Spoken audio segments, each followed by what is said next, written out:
Hey guys, welcome to Algebra 2, Lesson 1A.1, Factoring Review. Let's get right after it here. GCF. GCF stands for the greatest common factor. Before we get to our polynomials, let's just quickly review factoring a GCF from numbers. So we've got two numbers here, 21 and 30, and we want to do a quick little factor tree for each one. A lot of you can probably do this in your head, and that's awesome. But if not, you can just come up with a quick factor pair for each one. So 30, we've got 1 and 30, 2 and 15, 3, 10, 5, 6. So now what we need to do is we need to compare these lists and pick the largest number that's common to both of them. So I see 3 goes into both and nothing else is in common. So for those, the GCF would be 3. Now when it comes to variables, that's a little bit more interesting. So we've got here x to the 4th and x to the 7th. So a quick review of what that looks like. X to the 4th is x times x times x times x, and x to the 7th is x times itself 7 times.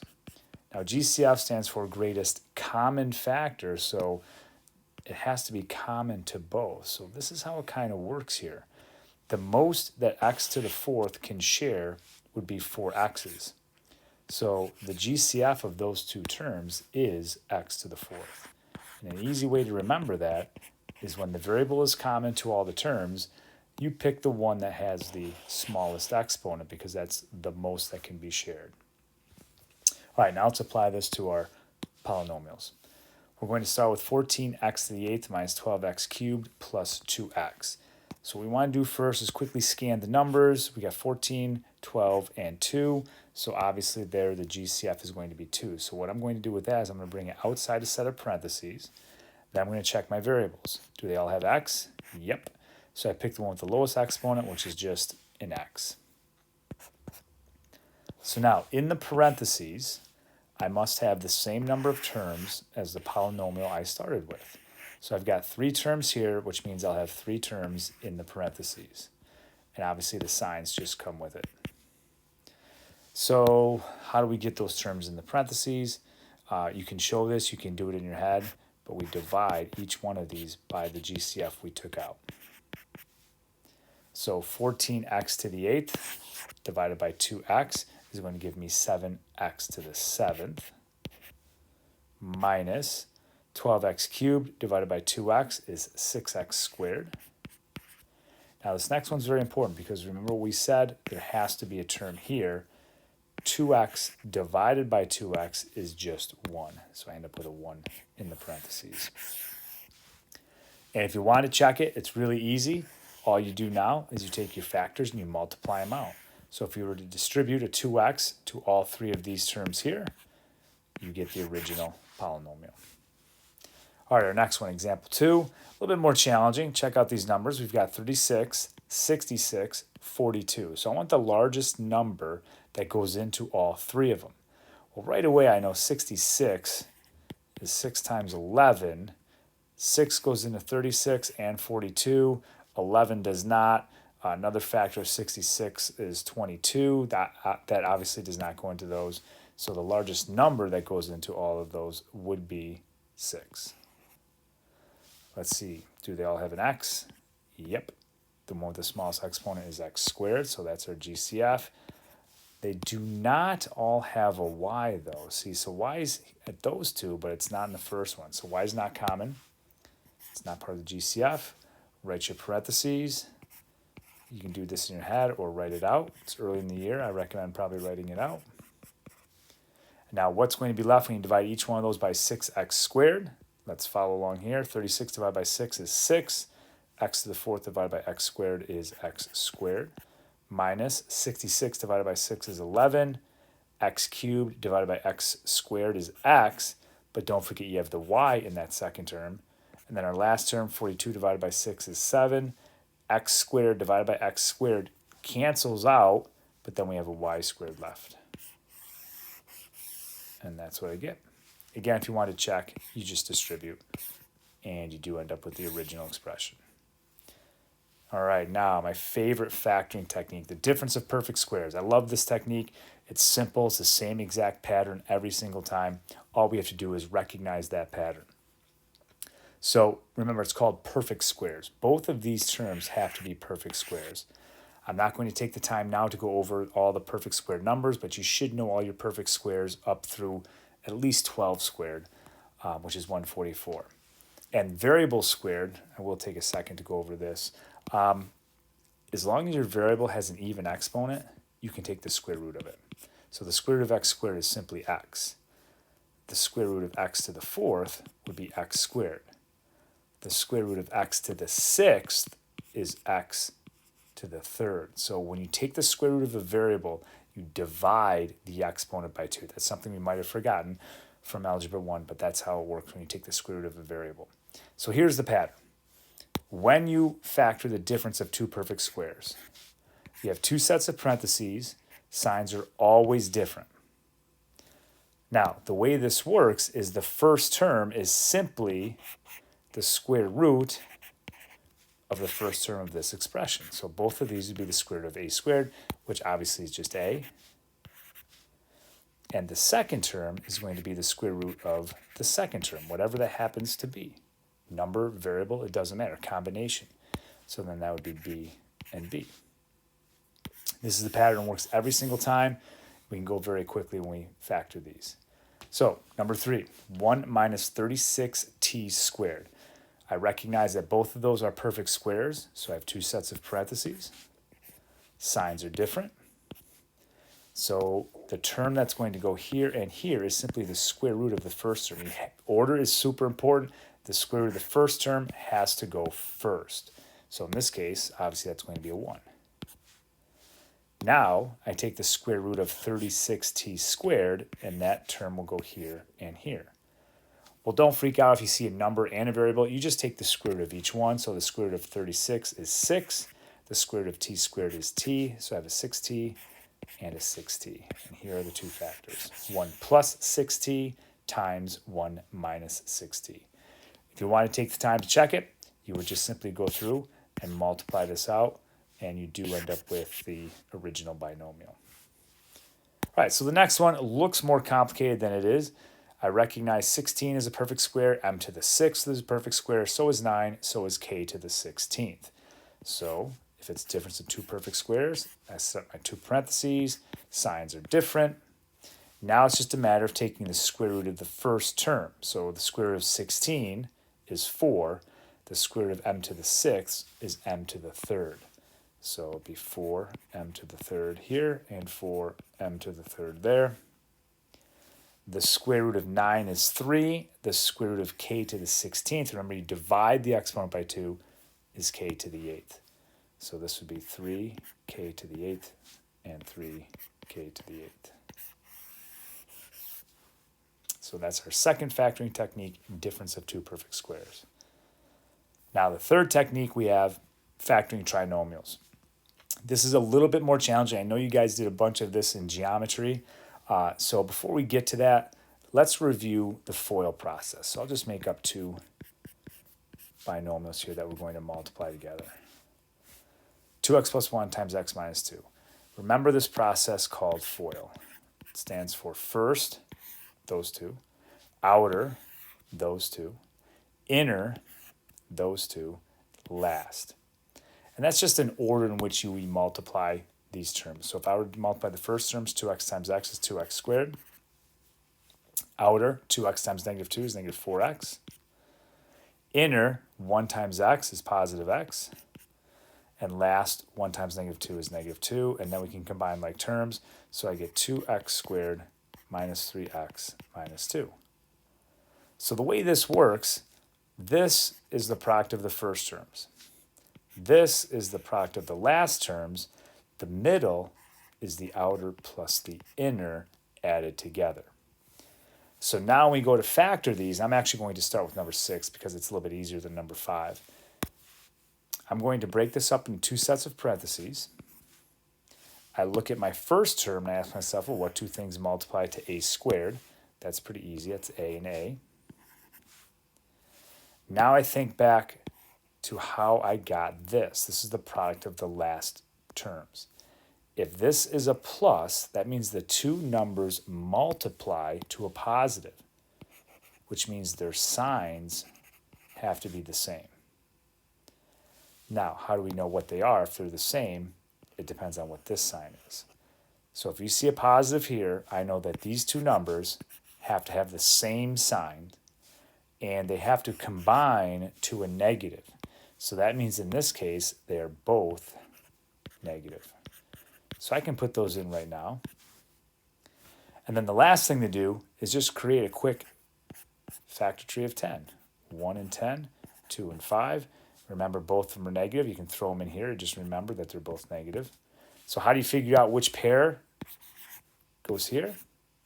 You just look at the pair that gives you a -7. So that's obviously going to be this pair. And since I already put my signs in, I just have to put a 2 there and a 5 there. So if I were to multiply these out, a times a squared. Got it. A times -5 is -5a. -2 times a is -2a. Well, if I put those together, that gives me the -7. And then when I multiply these last two out, that gives me my +10. So I checked it with FOIL. I know I factored it correctly. Number 5 is a little bit more challenging. So let's start with our two sets of parentheses. Starts out pretty easy. Y squared, so I know it's y and y. Now, this sign here is a negative, which means my last terms multiply to a negative. Well, if you think about what type of numbers multiply to a negative, they have to have different signs. Now, since these two are exactly the same, if you want to put the signs in now, you can, or you can wait to do your factor chart. This is where this problem gets a little bit challenging because 144, that might be a little bit above and beyond what we would expect you to do in your head quickly. Just remember, if you want to come up with the factors of that number, you can go to your calculator and in Y1, put that number divided by X. All right, and then go to your table and it's going to list a bunch of factors. So I'll just do this very quickly. 144, I know it's 1 in 144. I keep listing those factors. I look in the calculator until I get a pair that are going to subtract to a -7, right? Because their signs are opposite. And that happens to be, 9 and 16. Now, since the 7 is negative, the larger one has to be negative and the small one's got to be positive. So it's going to be a -16 and a +9. And again, you could check this pretty easily just by doing FOIL and confirming that you do get that trinomial. All right, those are the only 3 factoring techniques that we have. So now let's increase the level of difficulty a little bit, do something that's called factoring completely. So when you see factoring completely, that means usually 2 factoring techniques. Okay, and what we like to do first is look for that GCF. Always check for a GCF first. All right, number 7, 2x squared plus 22x plus 36. So right away I recognize, yep, 2 goes into all of those, so that's going to be a GCF. Notice they don't all have an x, so all I'm going to do is divide each one of these by 2. Divide that by 2, divide that by 2, divide that by 2. I won't write it out. We can do that in our head. X squared plus 11x plus 18. So now, the only other thing I can possibly do is maybe factor this trinomial. So let's see if I can. It doesn't always work. If it says factor completely, most likely it will. So the first term is x squared. That means I have x and x. Remember what we said about our signs. If that's a positive, that means they're the same. And that means they both have to be whatever that is. So they're both going to be positive in this case. And pretty easy. My factors of 18, I can do that in my head, but I'll write it out. 1 and 18, 2, 9, 3, 6. I know they're both positive. I need the pair that will give me an 11. So that's going to be 2 and 9. So I've got a 2 there and a 9 there. And this is now factored completely. One thing I want to mention, when it's factoring, you have to include that GCF, right? Don't leave it up here. That's part of your answer, because when we get done, we have to multiply all of this stuff out and then distribute a 2 to come up with the original. So if you don't include the 2, it's not a factor of the original. All right, number 8, 5x squared minus 80. First thing we do is take out a GCF. I think it's pretty obvious that's a 5. We're going to divide both of these by 5 to come up with the terms in here. So that's pretty easy. X squared minus 16. This is my favorite factoring technique. X squared minus 16 is the difference of two perfect squares. X plus 4, x minus 4. And like I said in the other example, don't forget the 5. That's part of your answer. All right, 2x squared minus 9x minus 5. Does that have a GCF? No, it does not. Does it factor? What do you think? Yes, it does. All right, so very quickly, I'm just looking at the answer here. I can't do it this fast. Well, how do we come up with those factors? So what makes this one a little bit more challenging is this 2 here. It's not quite as easy to do in your head. So when factoring a trinomial, when the leading coefficient is something other than 1, there's a list of steps that we can do. Number 1, find factors of the a term. That's simply the first term that's in front of the x squared. 2, find factors of the c term. So that's the last term. That's the constant and the end. And then there's no easy way to do this. I kind of like to call it trial and error. And the more of these you do, the quicker this becomes using FOIL. Well, let's take a look at number 9 then. So find factors of the a term. Well, 3x squared, there's my a term right here, 3. So I need 2 things that multiply to 3x squared. Well, this is an easy one. It's easy because there's only one choice. 3x and x. Now what we have to do is come up with factors of 5.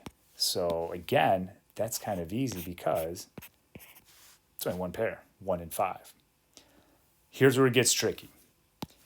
I don't know if it's a 1 here and a 5 here, or a 5 here and a 1 here.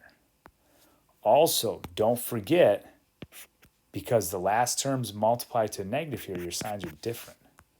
So again, I don't know if it's a plus here and a minus there, or a minus here and a plus there. Because that's a 3, I can't put those signs in yet. So it's just a matter of playing around. I'll put a 1 here and a 5 here. Let's do trial and error. That's 1x. That's 15x. So is there a way you can combine these somehow to get a negative 14? Yeah, there is. So I know the 1 is going to go here. The 5 is going to go there. That's a 1x. That's a 15x. In order to get the negative 14, this has to be negative. So that means I have a negative here and a positive there. And that is my factored answer. So again, if I were to distribute or FOIL, double distribute or use FOIL, I would get this original expression. All right, and our last one for today. So once again, I'm going to come up with 2 sets of parentheses. I look at that first term, and we made it easy on you. 5x squared, there's only one choice. 5x and x. Now this is a little bit more challenging. It's 6. So that means I have 2 choices, 1 and 6, 2 and 3. The other thing I'm going to notice is that my signs are different. So when I combine these, I'm subtracting. And the more of these you do, the quicker you'll get. So for example, if I guess 1 and 6, I look here and I said that's a 1x, that would be a 30x. 1x and 30x, is there any way to get a 7? No. What if I switch them around? 6 here and 1 there. So that's a 6x. That's a 5x. Using a 6x and a 5x, is there any way to get a 7? No. So I know it's not going to be that pair. It's got to be 2 and 3. But I don't know where they're going to go. Let's see if it's 2 and 3. So there's 2x, and there's 15x. Is that going to work? No. So it has to be a 3 here and a 2 there. Now we just have to get the signs. That's 3x. That's 10x. How do I get the negative 7? Well, this has to be negative, which means the 3's got to be positive. So now I've got my factors. And if you took the time to do FOIL and multiply all of this out, you would end up with the original expression. Okay, so that concludes day 1 notes. I know it says factoring review. Hopefully it is. If it's not, don't freak out, but just make sure you come in and get help if you need it. Kind of maybe review some factoring techniques, get to the math clinic, or come in after school. All right, thanks for watching, guys, and we'll see you soon.